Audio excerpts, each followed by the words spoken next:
शिवराज सिंह चौहान के मंत्रिमंडल और पार्टी संगठन में समर्थकों को एडजस्ट कराने के बाद ज्योतिरादित्य सिंधिया की अगली चुनौती बोर्ड कॉरपोरेशन की है।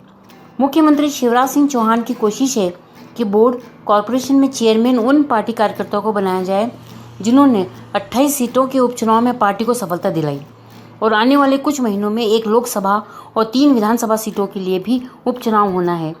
यदि पार्टी का मूल्य कार्यकर्ता उपेक्षित महसूस करेगा तो उपचुनाव कठिन हो सकते हैं।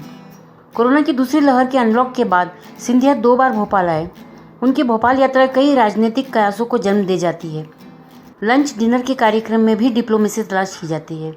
सिंधिया के आने के बाद भारतीय जनता पार्टी की राजनीति भी बदली है। सिंधिया नए शक्ति केंद्र माने जा रहे हैं। पार्टी में उनकी बात को गंभीरता से सुना भी जा रहा है। पार्टी की सत्ता में वापसी सिंधिया के कारण हुई है। इसी कारण शिवराज सिंह चौहान भी उनकी हर बात को तवज्जो देते दिखाई दे रहे हैं। चौहान ने अपने मंत्रिमंडल में सिंधिया समर्थक 9 विधायकों को मंत्री बनाया। पार्टी कार्य समिति में भी सिंधिया के साथ भाजपा में आए लोगों को जगह मिली। इससे यह स्पष्ट संकेत मिलने लगा है कि पार्टी सिंधिया की भावना को तरजीह दे रही है। सिंधिया की चिंता अपने उन समर्थकों को लेकर भी है जो विधानसभा का चुनाव नहीं जीत पाए। दल बदल के कारण विधायकी भी चली गई। इनमें पूर्व मंत्री इमरती देवी, रणवीर जाटव प्रमुख हैं। ये दोनों अनुसूचित जाति वर्ग से हैं। ग्वालियर, चंबल संभाग में इस वर्ग के बीच अथवा कॉरपोरेशन में पद देना जरूरी है।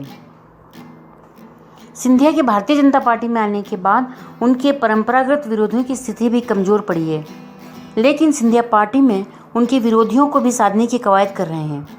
पिछले दिनों जब वे ग्वालियर में पूर्व मंत्री जयभान सिंह पवैया के घर गए तो सभी का चौंकना स्वाभाविक था।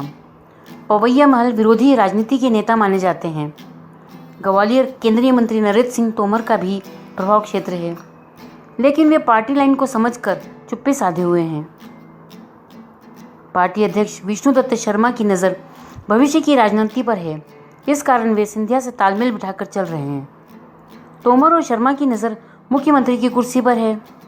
पूर्व सांसद प्रभात झा जैसे विरोधियों की चुप्पी जरूर चौंकाने वाली है। प्रभात झा को अभी भी लगता है कि यदि सिंधिया भाजपा में नहीं आते तो उन्हें राज्यसभा में जाने का एक और मौका मिल सकता था।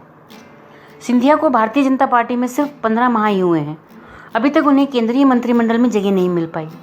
इस कारण पार्टी के एक वर्ग की सहानुभूति उन्हें मिल रही है। सिंधिया के लिए भाजपा में अपनी जगह बनाना बेहद चुनौतीपूर्ण है। भाजपा केडर आधारित पार्टी में पद और व्यक्ति का चयन लंबे विचार विमर्श के बाद किया जाता है। राष्ट्रीय स्वयंसेवक संघ के प्रचारकों की राय भी बेहद महत्वपूर्ण होती है। नागपुर जाकर संघ प्रमुख मोहन भागवत से भी उन्होंने मुलाकात की थी। मध्य प्रदेश की राजनीतिक यात्रा के दौरान भी वे इस बात का ख्याल रखते हैं कि संघ कार्यालय जरूर जाएं। भोपाल में समिधा के नाम से संघ का कार्यालय है। सिंधिया नियमित तौर पर वहां मौजूद पदाधिकारियों से मेल मुलाकात और बातचीत करते हैं। संघ की सहमति के बिना सिंधिया समर्थक भाजपा में अपनी जगह बना पाएंगे, यह मुश्किल दिखाई देता है। सिंधिया की कोशिश सभी को साधने की है। दक्ष विजन रिपोर्ट।